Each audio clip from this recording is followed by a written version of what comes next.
I feel in the depths of my soul that it is the highest, most sacred, and most irreversible part of my obligation to preserve the Union of these States, although it may cost me my life. Andrew Jackson.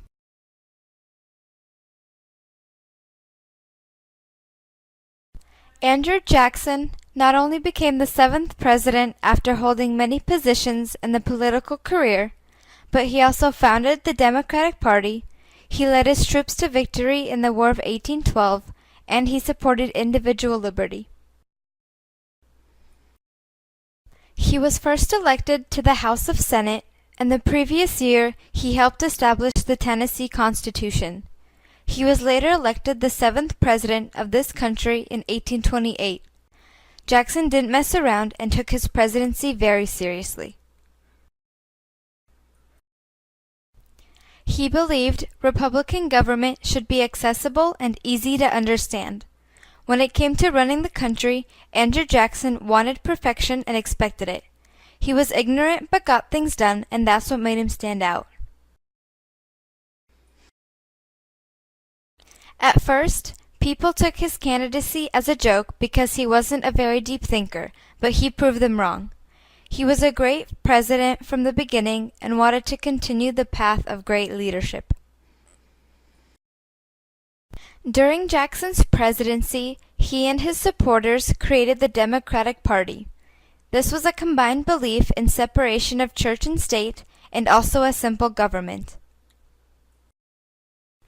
He was a good leader and formed a party that is still active today, though the roles of the Democratic and Republican parties have switched. Many of his ideas and techniques of governing are still being used today. Andrew Jackson was appointed Major General in the War of 1812 after serving in the military as a teenager. He was sent to New Orleans with his troops to defend against British forces. Many predicted defeat against the British, but not Jackson. He was a tough and fair commander. He prepared his men for attack and was not afraid to fight. At the end of the battle, thousands of men lay dead and many were injured. The only noise heard was the thundering roars of victory, and Jackson became a national hero.